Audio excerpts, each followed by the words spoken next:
हाय, hello, नमस्कार. मी दर्शना दांबोळी. राजश्री मराठीमध्ये तुमच्या सगळ्यांचं स्वागत. तर आत्ता माझ्यासोबत जी अभिनेत्री आहे ती आत्ता सप्टेंबरमध्ये मला भेटली होती एका इंटरव्ह्यू दरम्यान.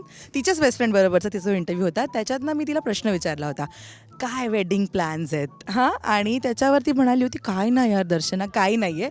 आणि कट टू नोव्हेंबर, म्हणजे 2च महिने गेले मध्ये आणि मॅडमनी एंगेजमेंट अनाऊन्स केली.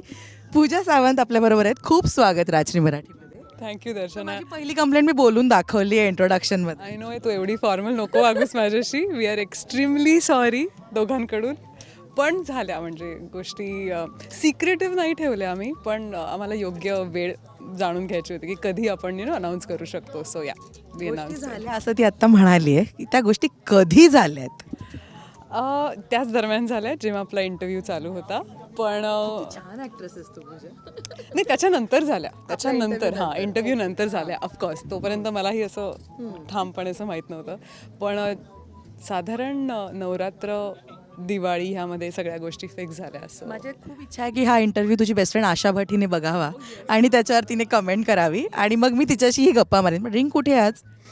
So that was not engagement ring नव्हती ती ॲक्च्युली प्रपोजची रिंग होती आहे म्हणजे. आणि त्याने खूप सरप्राईज दिलं मला माहीत नव्हतं की तो प्रपोज करणार आहे त्या रात्री. आणि त्याचे सगळे फ्रेंड्स होते, माझे कोणीच फ्रेंड्स नव्हते. माझे फक्त रुची आणि श्रेयस सोबत होतो आणि आम्ही सगळे आउटिंगला गेलो होतो. आणि त्याने प्रॉपर प्लॅन केलं होतं प्रपोज करणं आणि त्यामुळे ती रिंग आणली होती. आणि थोडासा साईजचा इश्यू झाला, थोडी मोठी झाली. सो आता मी रिसायझिंगला दिली आहे ती. आमच्या महाराष्ट्राला हा प्रश्न आहे की पूजाला जीजू नेमके कुठे भेटले. तू बाहेर पण बघितलं तर सगळ्यांना हाच प्रश्न होता की जीजू कुठे आहेत, पण जीजू नेमके भेटलेत कुठे पूजाला. वेल, आमची भेट झाली अरेंज मॅरेज सेटअपमध्ये. सो त्याचं स्थळ आलं मला प्रॉपर. आणि असं झालं म्हणजे I don't know what to say. So या ब्लश करतेस का? Kind of, I don't know. हा म्हणजे या आत्ताच हे सुरू झालेलं आहे तर सगळं पूजा. नाही, आम्ही ओळखतो एकमेकांना बरेच महिने झाले, पण आम्ही गप्पा म्हणजे मी टॉकिंग टर्म्समध्ये होतो. आणि अरेंज मॅरेज नाही म्हणता येणार बिकॉज आम्ही खूप वेळ घेतला and we literally fell in love with each other. So असं काही डिसायडेड नव्हतं की लग्न ठरलं आहे म्हणजे आता बोलायचं. सो आम्ही गप्पा मारायला लागलो. मग मध्ये पण आमचं असं चालू होतं कसं काय करायचं. आणि we both are two different independent personalities. So आम्हाला फार वेळ लागला तो आईस ब्रेक करायला मध्ये आणि कम्फर्ट झोन जाणून घ्यायला. So we cannot call it as a arrange marriage. It's a love marriage. Arrange plus love असं. Yes, arrange plus love. पण ना असं अनेकांना हा प्रश्न होता की कलरफुल नेमकी कोणाशी लग्न करणार. तो कोणी ॲक्टर असेल का, तो कोणतरी मॉडेल असेल का. पण हे एकदम 360 डिग्री अपोजिट फील्ड आहे. काय सांगायला आवडेल, जीजू आमचे करतात काय? It is for me also. It is for me. मलाही असं वाटलेलं की कदाचित आपल्याच क्षेत्रातला कोणीतरी असेल. आणि मला असं नेहमी वाटलं होतं. बट डेस्टिनीचे प्लॅन्स नेहमी वेगळे असतात. आणि मी अशी आहे जी डेस्टिनीवर खूप बिलीव्ह करते. जे होतं ते बेस्ट होतं ह्यावर मी फार बिलीव्ह करते. आणि एक्झॅक्टली सेम माझ्या बाबतीत झालं आहे.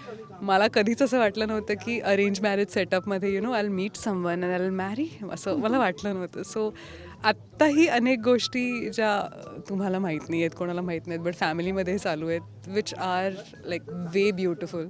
खूप काही आहे जे माझ्यासाठी नवीन आहे आणि ते मी कम्प्लिटली एन्जॉय करते. सो तुम्हालाही कळतील हळूहळू गोष्टी. आम्ही हळूहळू सगळं रिव्हील करणार आहोत. पण 2023 हे वर्ष संपता इतकं बँग ऑन सरप्राईज दिलेस.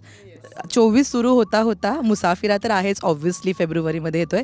त्या पलीकडे लग्नाचं सुद्धा सरप्राईज असणार आहे का? काय काय आहे talking term, what are the plan? Absolutely yes. कारण लग्नाचं ठरल्यानंतरच आमचं असं झालं की आपण डिक्लेअर करूया. सो या कधी काय तुम्हाला कळेल अगेन. बट आम्ही लवकरच डिक्लेअर करू काहीतरी. मेकिंग सुद्धा पाहिलं या गाण्याचं आणि मुसाफिरा तुमचा तयार झालाय. आपण पोस्टर लॉन्चला भेटलो होतो, प्लाझामध्ये पोस्टर लागलं होतं आणि आता म्युझिक लॉन्च. काय फिलिंग्स? अमेझिंग.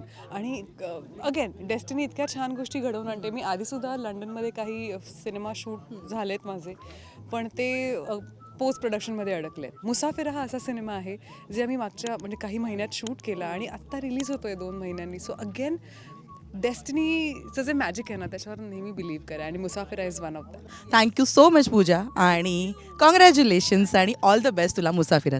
थँक्यू दर्शना. थँक्यू.